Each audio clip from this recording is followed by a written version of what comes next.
Welcome, everyone. My name is Georgia Hayward. I'm a researcher at the Center on Reinventing Public Education, and I'm really excited today to be presenting this webinar, kicking it off. What can we learn about distance learning from Washington charter schools? CRPE is co-presenting this with the Washington State Charter Schools Association, Impact Public Schools, Rainier Prep, and Summit Public Schools.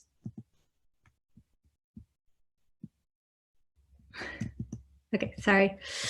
To start off, we wanted to just go over a couple of norms. First of all, everyone is on mute, but that doesn't mean that we don't want to hear from you.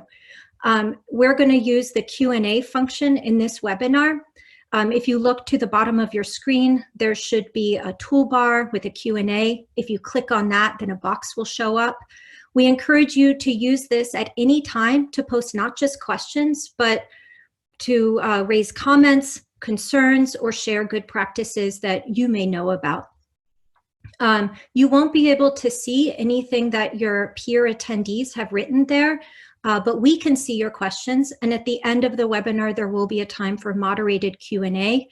After the webinar, we will be sharing out FAQ and resources. Sorry.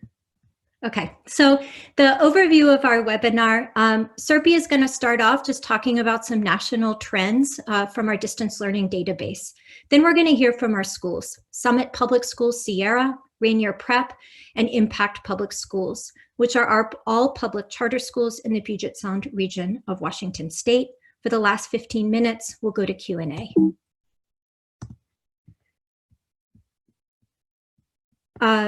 CRPE has been collecting information about distance learning plans from districts and charter management organizations since the end of March. Collectively, these systems serve over 9 million students and can be found all across the country. We're excited to share some high-level findings from that work, but before we do, we want to point out that our sample is not representative. There are many states where we don't have any systems represented. Our districts tend to be larger than the average district, and what the data that we will be presenting looks across both districts and charter management organizations, but those CMOs tend to be much smaller than the districts in our sample.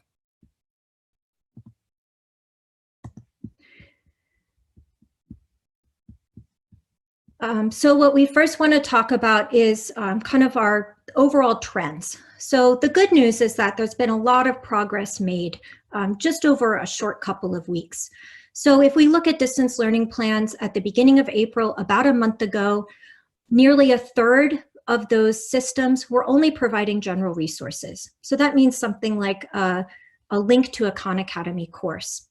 Now, if you look across, you can see that a couple of weeks later, toward the end of April, nearly half of all systems were providing specific curriculum. There was some type of instruction with a teacher and progress monitoring, which we define as teacher check-ins. So the great news is a lot of progress was made. The glass half empty perspective is that only about half of systems in our database were providing that more robust instructional experience. So we now want to look at a couple of common gaps that we identified in the distance learning plans. The first is that fewer than a third of the systems in our database are tracking attendance. We believe this is important because it sets an expectation that all schools in a system must be monitoring students. How are students engaging? Are students engaging? And this provides information that schools can then use to follow up with students and families who aren't, and to help find out why and provide resources and solutions. The digital divide has been, I think, continues to be an issue for many systems. Good distance learning doesn't have to be done online. You don't need to use a computer or device, but many systems have wanted to move in this direction. While LEAs have been able to, a fair number of LEAs have been able to provide devices, not just to some students, but to all students in their system, we still see that providing Wi-Fi is difficult. Synchronous instruction, or that kind of face-to-face instruction that teachers can have with their students over a platform like Zoom, is only happening in about a quarter of the systems that we look at, even to just some extent. This makes sense. There needs to be a lot of infrastructure in place in order to do that. The thing we want to emphasize here is that of those schools that are offering synchronous instruction, only about 10% are doing that for both elementary and secondary. There remains a lot of questions about how to do synchronous instruction well for those early grade students. And finally, research in remote learning identifies that student-to-student engagement really is a best practice. Students gain a lot from not just engaging with their teachers, but also with each other. Yet only 13% of the LEAs that we have looked at set an expectation for that to happen. So now I'm very happy to pass the baton over to our 3 profiled schools. We'll be looking at Summit Public Schools, Sierra, a high school, Rainier Prep, a middle school, and Impact Public Schools, a K-2 school. Each of these schools is attempting to address those barriers that we have, some of those barriers that we have seen in our national database work. These organizations are learning about distance learning. They're learning about how to do this, just like all of us. I think we have a lot to learn from their experiences thus far. So now I will pass the presentation to Summit Public Schools.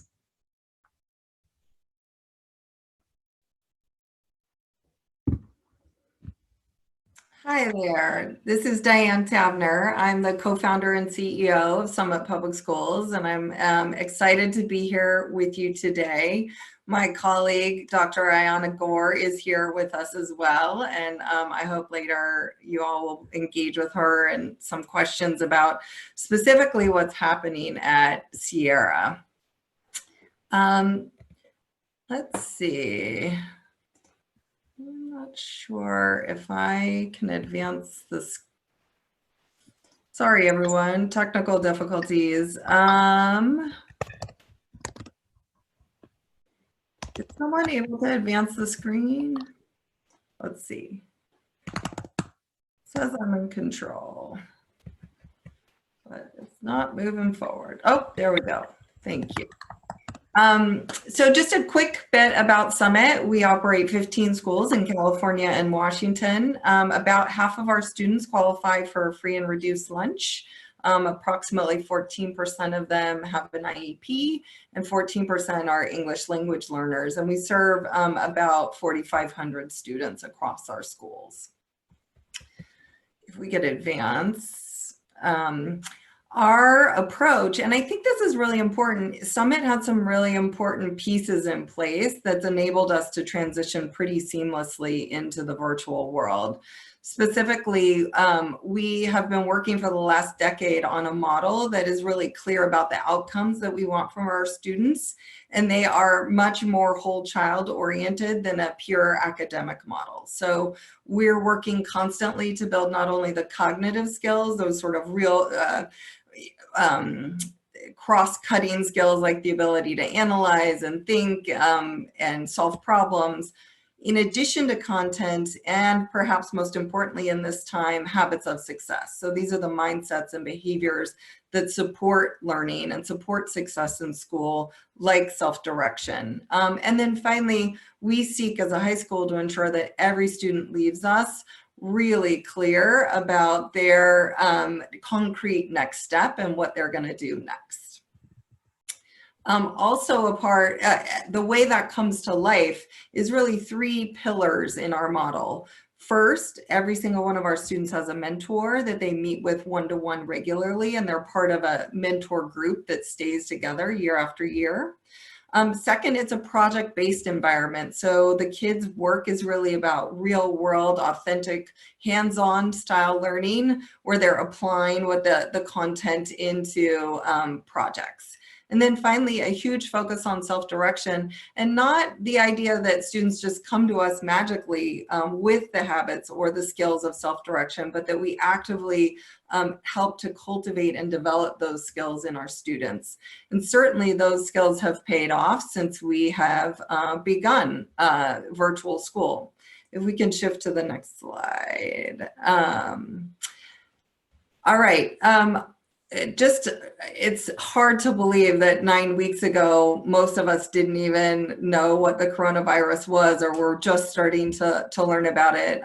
Our first coronavirus COVID-19 team meeting was on February 24th, and it was back when we were just starting to monitor what might be coming our way. We shifted into gear pretty darn quickly and launched virtual school for all of our schools on March 16th. Some things that we did in those weeks leading up to get ready to that, for that was one, technology readiness. So we are already a one-to-one environment, so every one of our students has a Chromebook.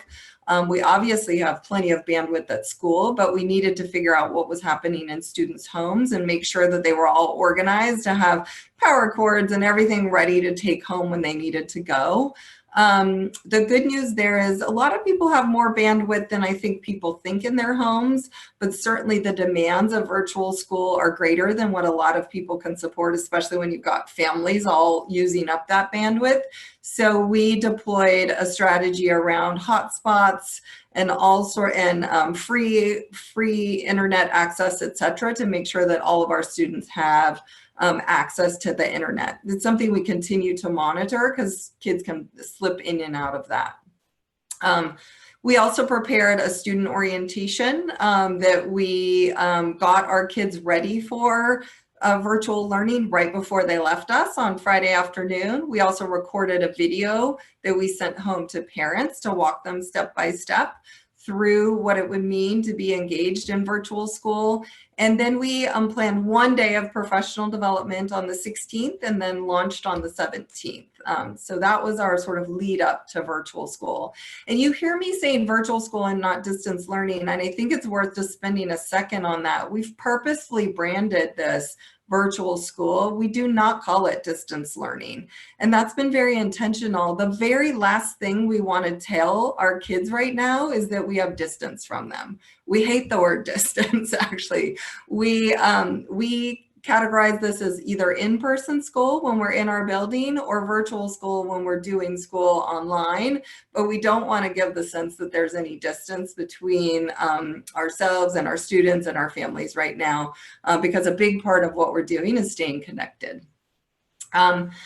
Phase 1 of virtual school was about 4 weeks, 5, including our spring breaks.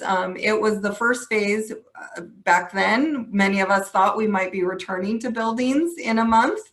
And so we really planned for that full month of time. And a couple key things. We wanted to maintain connections between all of the people. We wanted to ruthlessly prioritize. We knew going into virtual school was going to be challenging, so we wanted to focus on 3 key things: making sure everyone was attending, making sure they were engaged, and making sure they were learning. That was what our complete focus was on. And then to do that, we wanted to use very familiar tools and routines. We know in a time of instability, in a time of stress, and in a time that is really challenging for people, familiar tools and routines and what they're used to is really important.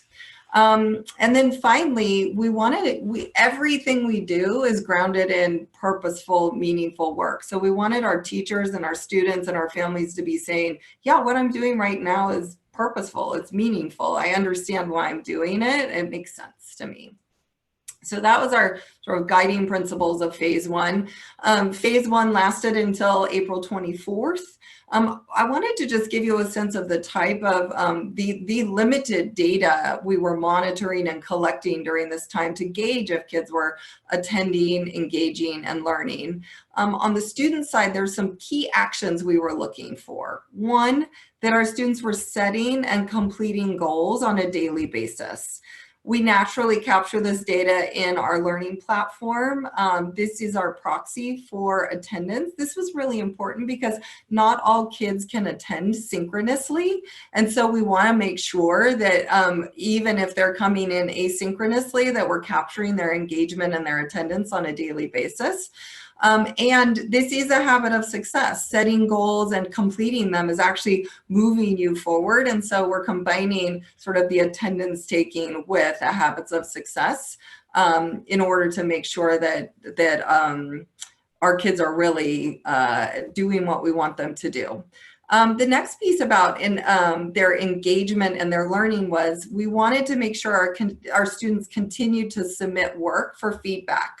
So no longer in a physical classroom, they don't have teachers coming by, checking in with their group, looking at their work, giving them feedback, but we have mechanisms for doing that in the virtual world on our learning platform. And so we were checking that students were asking for feedback on a daily basis, and then also engaging in their one-to-one check-ins with their mentor, which again is a normal structure we have that we were able to convert into the virtual world. On the teacher side, we wanted to make sure our teachers were updating and sharing the daily plans with students in a way that they could engage with them both synchronously in our virtual classes, but also asynchronously if that's what they needed to do. We wanted to make sure our teachers were giving feedback to students on their work as they were submitting it, and then conducting these one-to-one check-ins. And so that's really the data we focused on, and we were focusing on making sure every single student and every single teacher was engaging in these ways.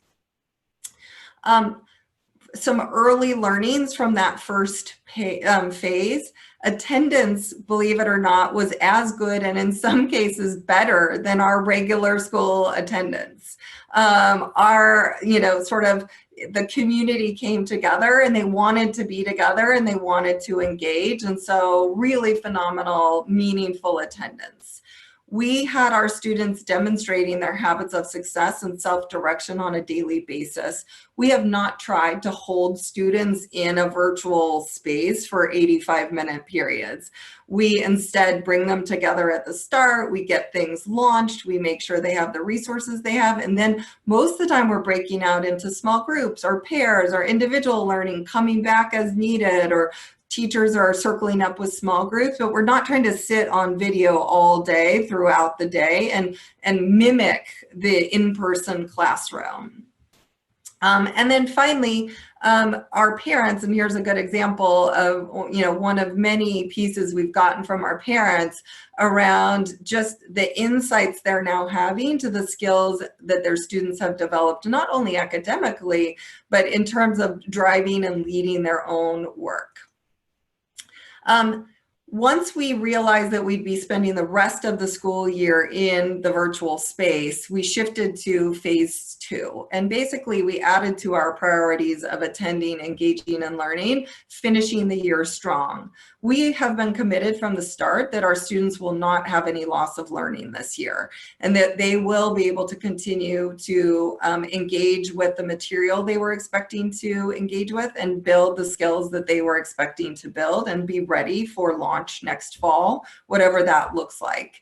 And so we used, again, a familiar summit structure that we have, which is a personalized learning plan that all of our kids have. And we asked our families and our students to engage in creating a special spring personalized learning plan for the last 6 to 7 weeks of the school year. We recognize that every single student is unique, and especially in this moment in time, they all have unique circumstances that enable them to engage in different ways.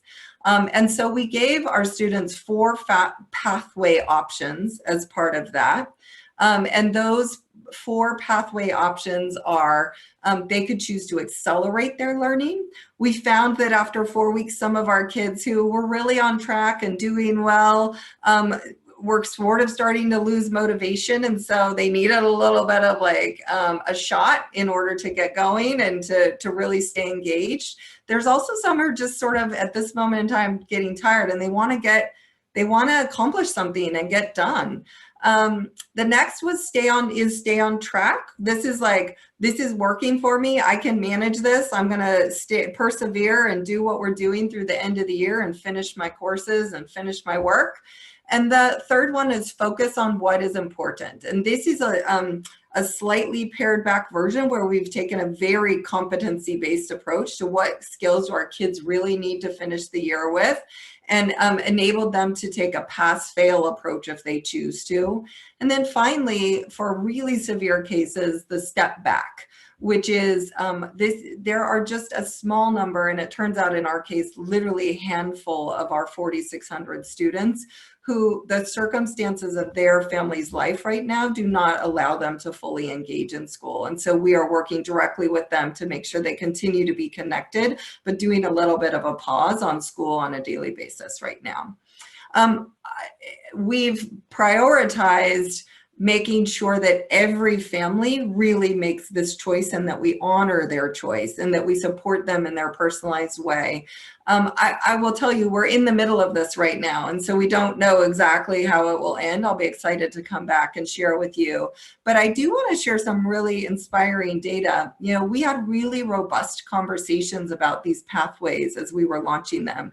And a lot, given the important conversation about equity in our world right now, a lot of people were really fearful that low-income students and students of color would not select an accelerated pathway or a stay-on-track pathway, and that we would be mimicking the inequities that exist in our society. And what I can tell you is that that is not what proved to be true.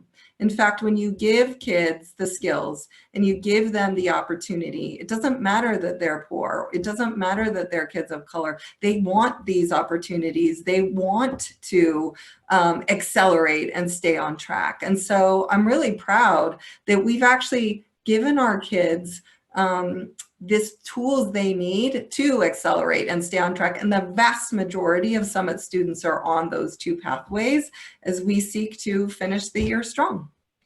So thank you so much.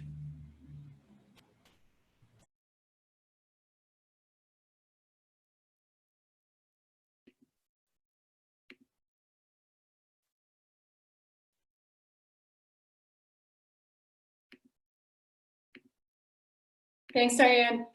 This is Maggie O'Sullivan, excited to join you today.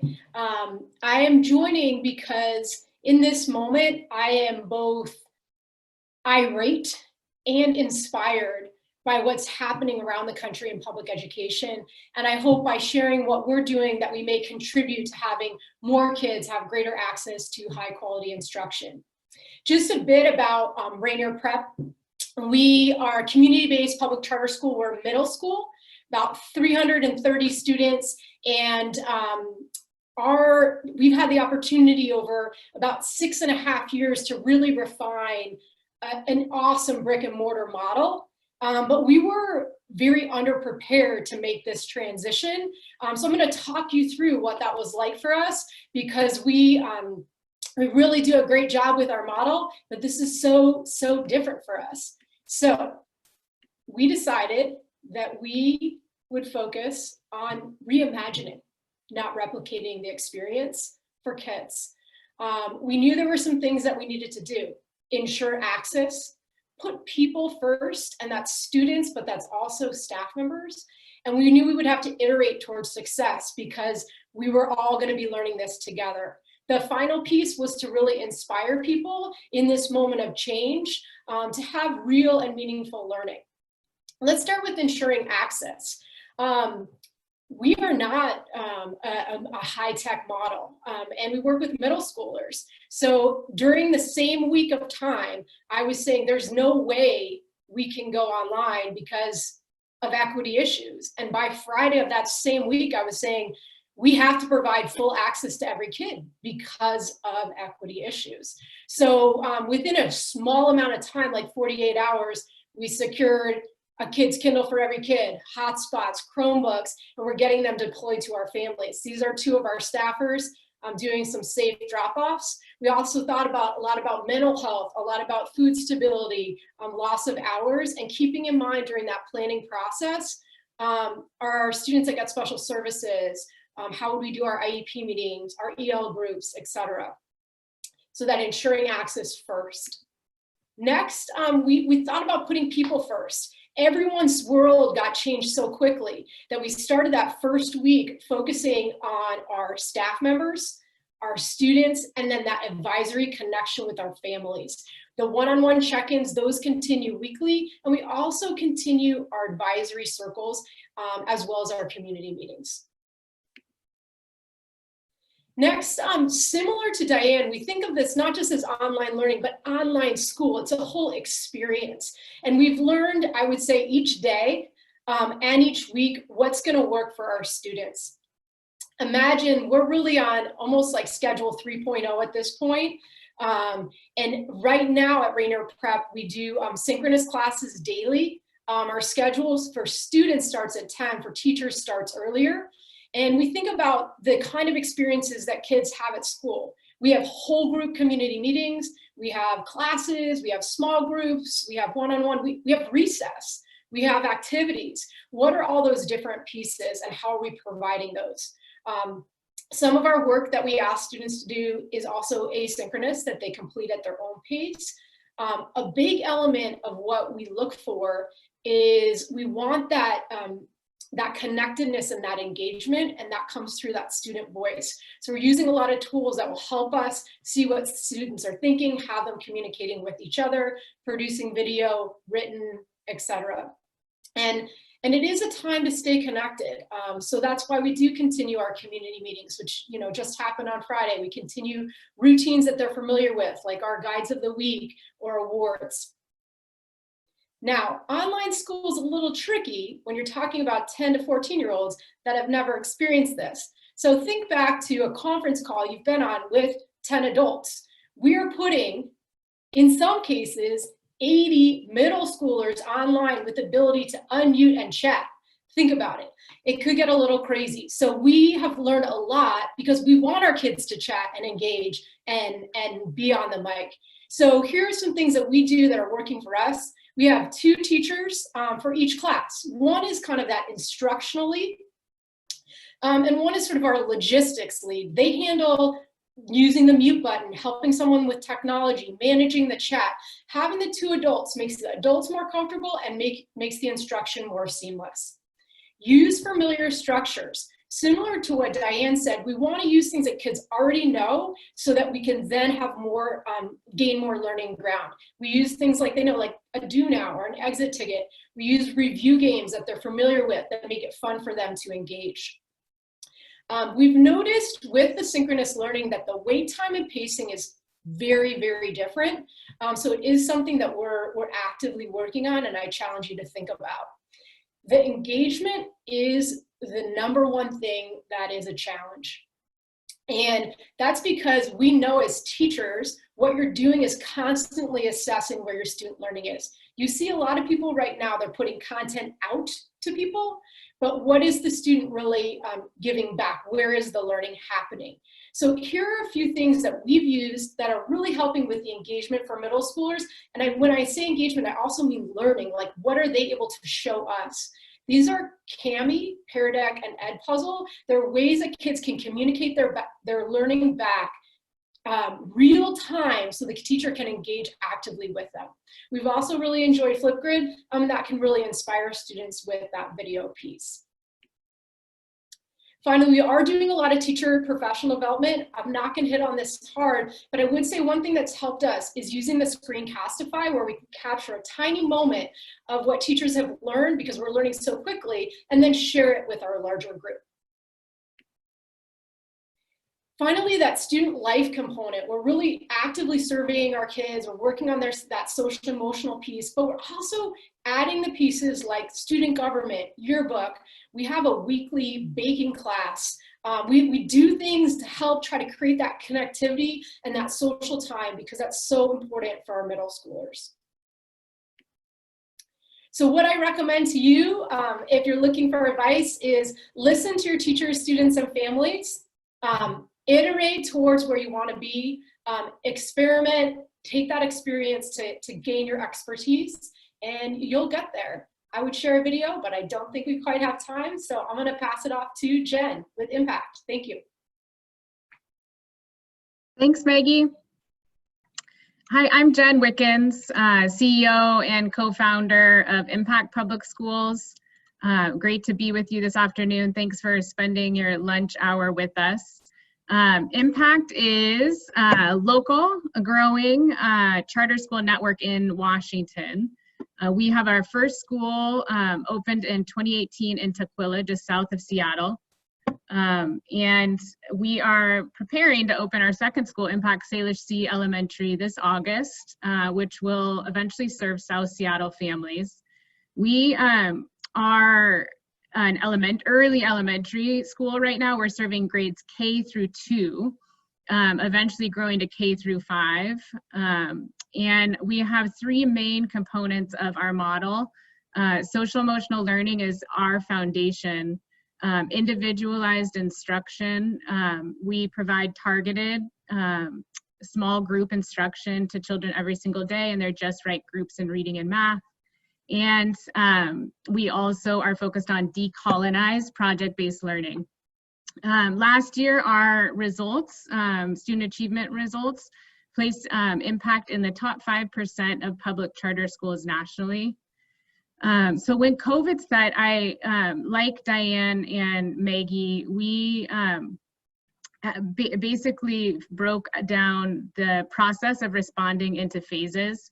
So in phase 1, we provided families very quickly with Chromebooks, and then also 6-week packets that included a daily agenda for each day and corresponding activities. We sent home books and materials. That process allowed us actually 3 weeks to go into design mode with our team. Several of us at Impact have both local and national experience running charter schools, and we're lucky enough to have learned from Diane and team at Summit prior about rapid design and iteration. Little did we know that we would be putting those lessons to the test with providing at-home instruction very quickly to 5, 6, 7-year-olds. So as we set into design phase 2, which again took us about 3 weeks, and then after that we utilized the following 3 weeks to do deep professional development, to gather feedback from families in town hall meetings and dress rehearsal meetings before launching, because like Maggie, this was quite a pivot for Impact. In design mode, we were very committed to making sure that we followed through with the following non-negotiables. You'll see some connections between our 3 schools here. We also agree that connectedness is essential during this time. We wanted our model to support wellness, not just for students in our SEL model, but also for our faculty. We are convinced that we can continue to advance equity during our distance learning model, which we call Impact at Home. That's our mission, is to eliminate the opportunity gap in Washington State, and we think we can do it, continue to do that work, even with our students working at home. We wanted to make sure our Impact at Home model anchored on our original design principles, so we weren't creating a wildly new model, but really committed to what we had promised families in our original model, which was showing to really work for students and families, and we wanted it to feel familiar. We always design with community. When we launched, we went through a very thorough grassroots design process with our community, and are committed to continuing that design process, and definitely leaned on families for feedback through the first iteration of phase 2. And then just with any challenge, we always are searching for silver linings and opportunities for this to make us stronger in the long run. Impact at Home, in a nutshell, phase 2 integrates our 4 different components of our model. So social emotional learning as the foundation, individualized instruction. So that means small group targeted instruction at level in reading and math. decolonize project-based learning that leads students to leaning into activism. And then the glue of that is our culture of positivity. Our model blends whole class, small group, and one-to-one time for students and teachers.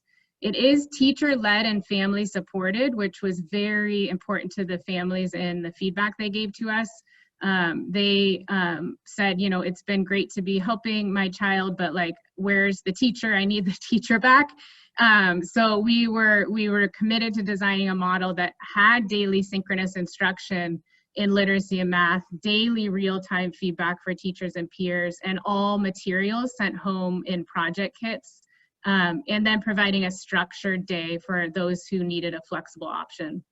This is our schedule. So the day runs from 9 to 2:10. We do have 2 half days on Wednesdays and Fridays.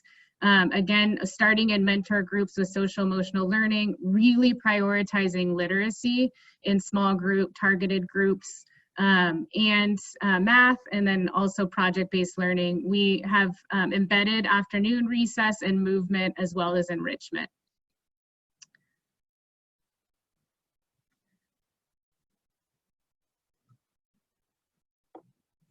Sorry, I'm having a hard time. There we go.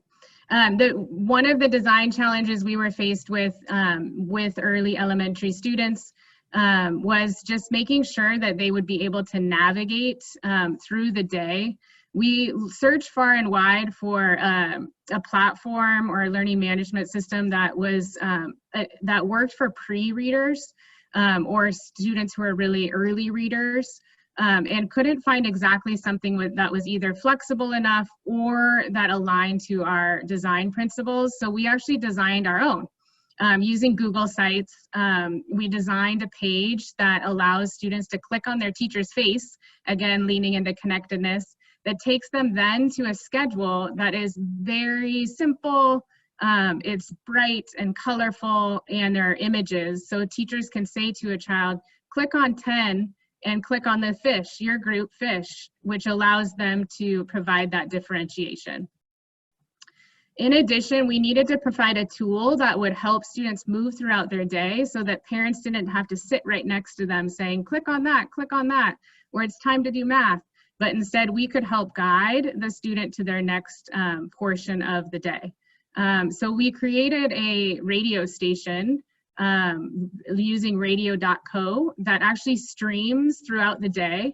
Our principal records the recording every morning, similar to when she shakes a child's hand each day when a child arrives at Impact.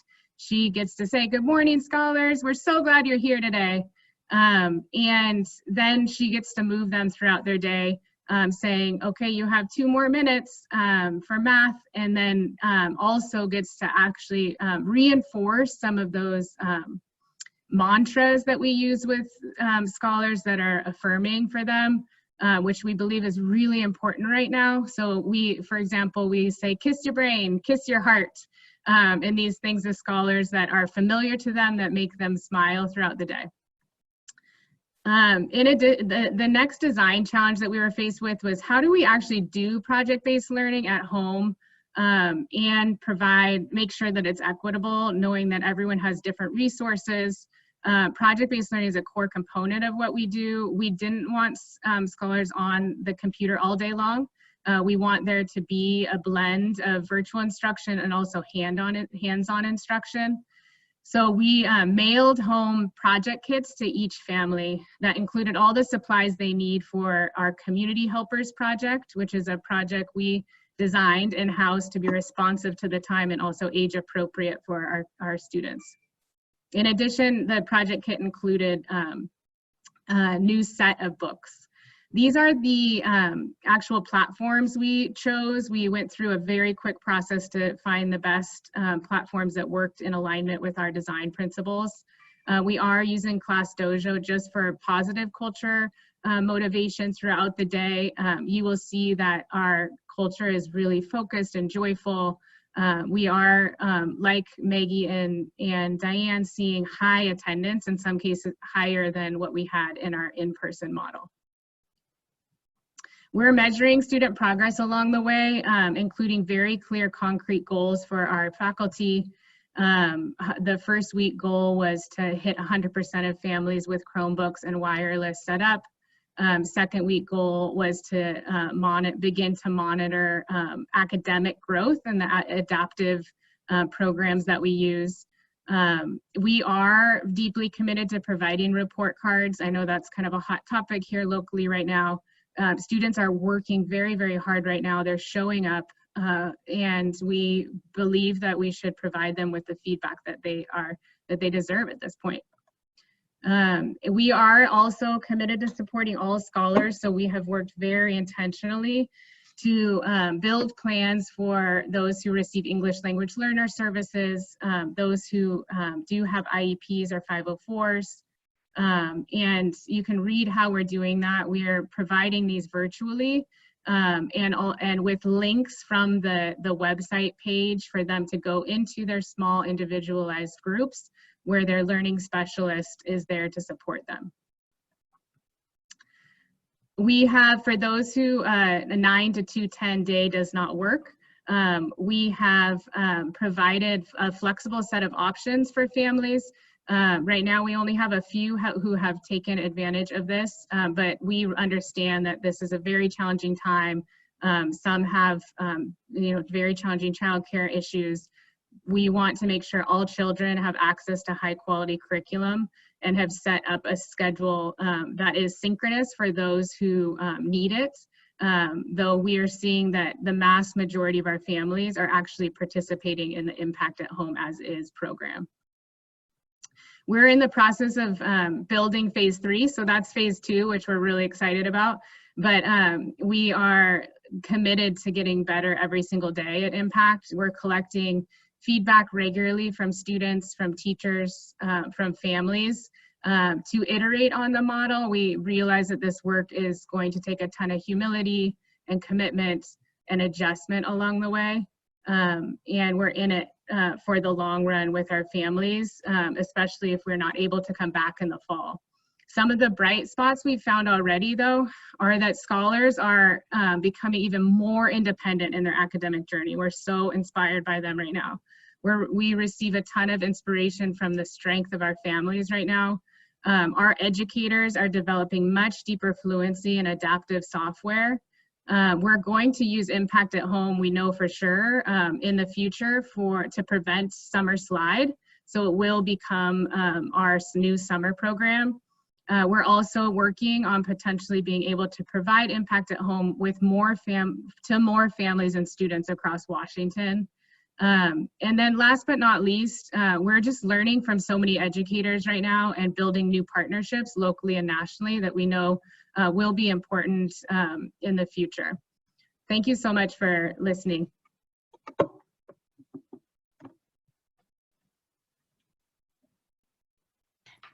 Thank you all. This is Siobhan Tuchman. I am also a researcher at the Center on Reinventing Public Education with Georgia. And we're going to go ahead and get started with our Q&A portion. You can use the Q&A box at the bottom of your screen in order to see, in order to submit your questions. You can also make other comments, make recommendations on resources, etc.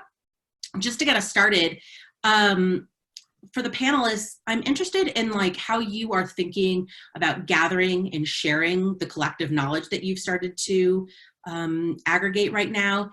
How can we make sharing all of this make quicker progress? I'm going to start with Maggie from Rainier Prep. If Maggie, you can. Absolutely. That's why we're here today. Normally, I don't like to do things like this because I like to focus on our students and our families. And right now is a time to share.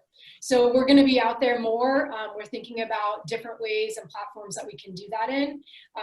But absolutely, this is a moment to be sharing what's working so that we can provide greater access to folks. Jen or the Summit team, do you guys have any thoughts about how you're thinking of getting your learning out? Yeah, I agree with you, Siobhan. Can you hear me okay? Okay. Great. Well, I agree with Maggie that this is a time for like collaboration across educators, and we're learning a lot from others right now and just trying to take it all in. We are also committed to like sharing what we're learning. So we straight out of the gate have been sharing Impact at Home. It's an e-newsletter that compiles our learnings. You can sign up for it on our website. But we also think that like the website that we created is a prototype of what could be a future elementary LMS, learning management system, that would allow more children and the K-2 that are in kindergarten through second grade to access high quality distance learning. Yeah. We look forward to sharing that. Thanks, Jen. Ayana from Summit, do you have any thoughts on how you guys are thinking about aggregating and sharing out your learning? Yeah, I mean, a very similar fashion as both Maggie and Jen share. We have a team. We have a COVID team that meets daily, and we talk a lot about what are we learning right now. A lot of our iterations in our like different phases and programs, putting together like pieces to share out with our families. Everything that we have done thus far is also on our website. And we are also in connection with a program with the Greater like Summit Learning program, and the way that we are approaching curriculum and learning as a whole and things that we're learning in virtual school is also being shared out currently right now to a lot of the schools that are subscribing to our learning style. Awesome. I'm going to dive into some of the questions that have been submitted through the Q&A. Thank you, everybody who's been doing that. Let's start with the question about, when we, God willing, can go back to brick and mortar, at least mostly. How does this change the way that you're thinking about learning and teaching for when schools reopen in that more physical presence? I'll start on this one if that's okay. So many things, but I'll highlight one and then pass it to my colleagues. I think we underestimate students all the time.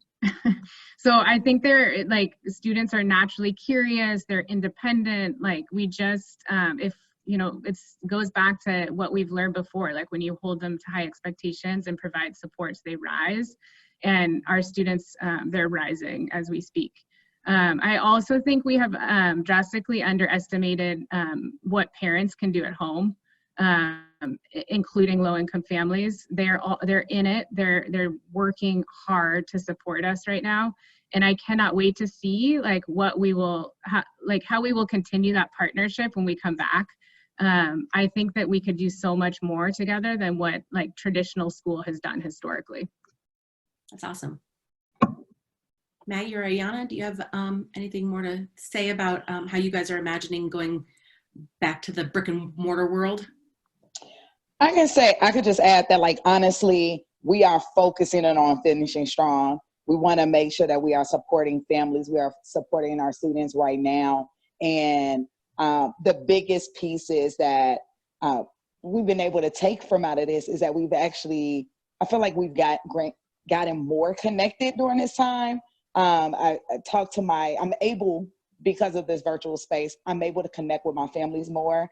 I have these coffee socials that I have with my parents on a weekly basis, and we just get to sit and connect and talk. And so I am excited about that when we get back into the building, what this time has done, as we know in history, as we have seen in the past when there are moments of trauma or moments of where we have to band together as a community, that it actually strengthens us. And I see a lot of that occurring within our school.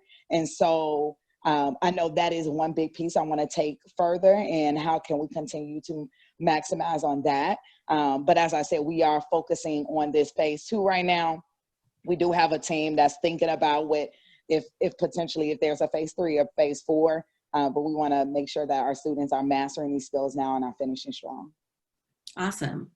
Well, I know that, in particular, Jen and Maggie, you guys pointed out some of the focus that you've had on students with disabilities, English language learners, I think were mentioned by everybody. I'm interested in a little more of the nitty-gritty of how you guys are supporting and serving students with disabilities as well as English language learners. And I'm going to start with Maggie. Thanks.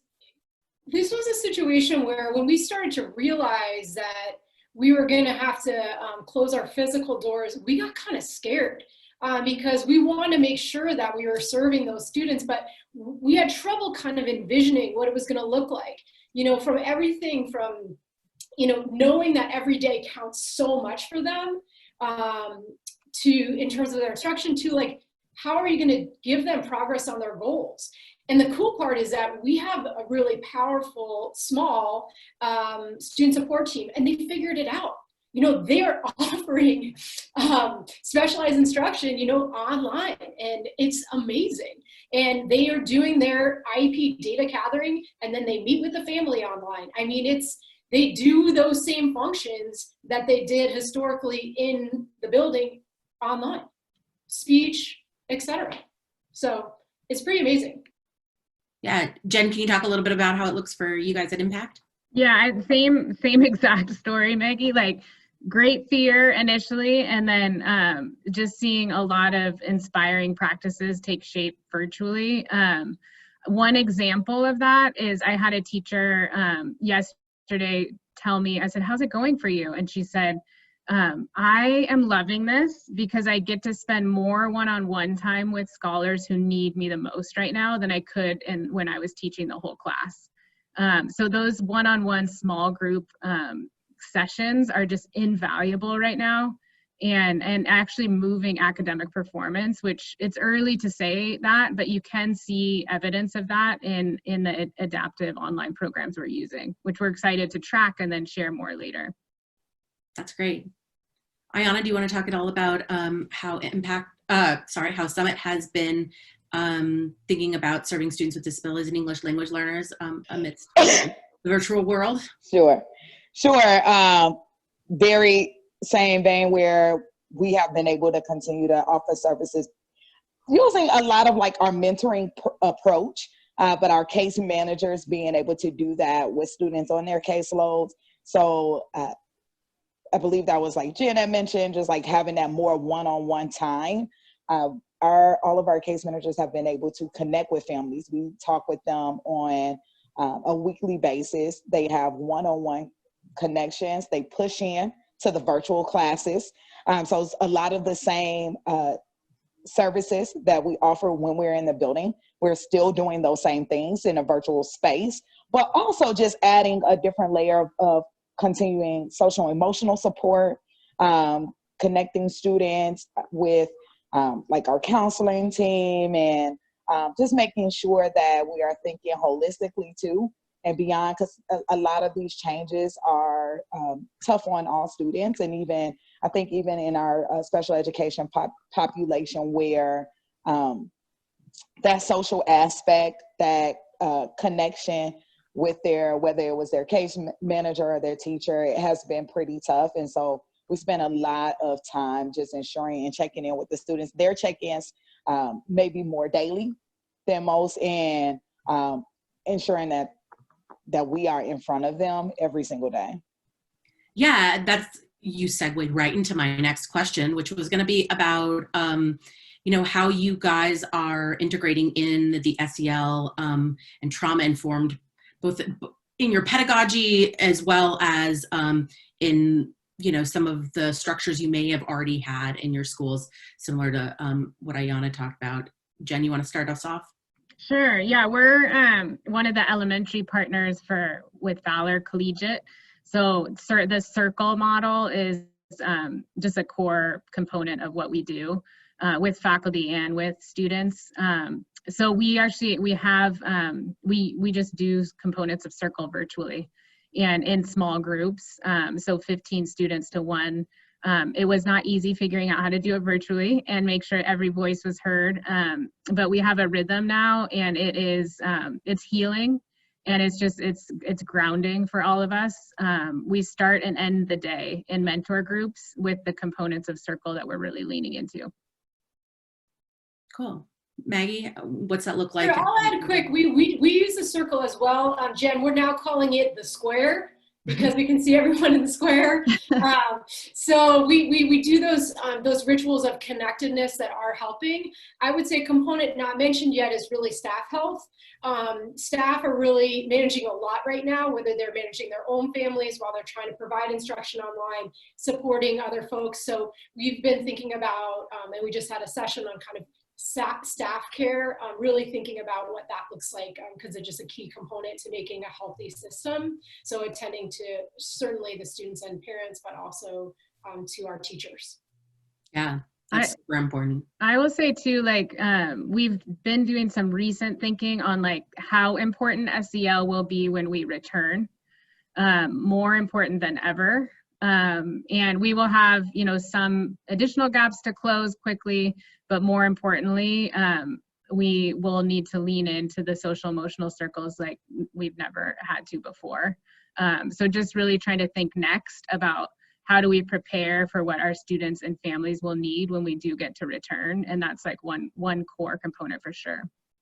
Yeah. Ayana, do you want to build off of what you already talked about with special ed? Yeah, I would share that in our program already, that mentoring piece, that check-in piece, so one-on-one mentors are being very intentional. We reshaped our mentor check-in to add even more questioning around just like social emotional health and support, and not just about like academics or things of that nature. And so that's one way. We also utilize the circle structure. We are a part in connection with Valor. And so we do a circle check-in circle structure where mentors are checking in with their students and seeing how they're doing, and students express a feeling. Alongside of that, we start our day in mindfulness. So every day in our mentor block, we do this mindfulness, like about 5 minutes of mindfulness, and we've been able to like pull like some mindfulness videos, some prompts, whether it's some breathing techniques, some thinking techniques, sound techniques, all of these different types of mindfulness moments to start their day each and every day. And then I think another added layer to this is just joy, right? And so I think we think a lot about the checking in on the feelings and health, but a big piece of this emotional is just like the loss of connectedness. So we've done things like we've had a virtual talent show. We have had the Seattle Seahawks have come to stop by and just offer a shout out around to our students around the work. They popped in on our seniors and talked to them about, you know, graduation and what does that mean, and being very open around like it is okay to mourn a lot of the loss that we have are experiencing, and what does that mean. And so just continuing those open conversations, trying to build in joy where we can, and using like our mentoring structure. Yeah, awesome. So real quickly, I'm wondering if anyone can talk about their contingency planning for fall. I think let's start with Maggie. You want to start? All right. You know, we're at a strategic advantage here because we're small. We're also, you know, we were ruled illegal. Like we've always had to have plan A, B, C, D, and E. And so that's what we've got. You know, we don't wait for the government to tell us this is what you can do. We're coming up with plans based and then studying what's happening externally so that we're ready to go, because we know we're gonna get a plan and then it's gonna change, and that we're gonna need to be flexible. So getting comfortable with being uncomfortable and supporting each other when it all breaks apart, and then putting it back together. It's a great mentality. Jen? We're in the same place. Maggie, we've built up some grit along the way here. But we have a long document we're happy to share with people that lays out what we see as 4 different viable scenarios and like our probability analysis, which seems to change every day, how it impacts the instructional model, operational model, staffing model, and so on and so forth, with a deep commitment that no matter what happens, we will be providing what we promised families, whether that's in a distance model or in a brick and mortar model, like we will be ready. Awesome. Well, we're at time, but I want to thank everybody for being part of this learning with us. We will be following up with both resources and question and answers to the frequently asked questions. feel free to contact us. And, you know, I just want to leave us with the thought about, like, this is work that we've always been struggling with to close these achievement gaps. And, you know, how do we do this when we're now given this new challenge? And how do we step up as educators to really think differently about education?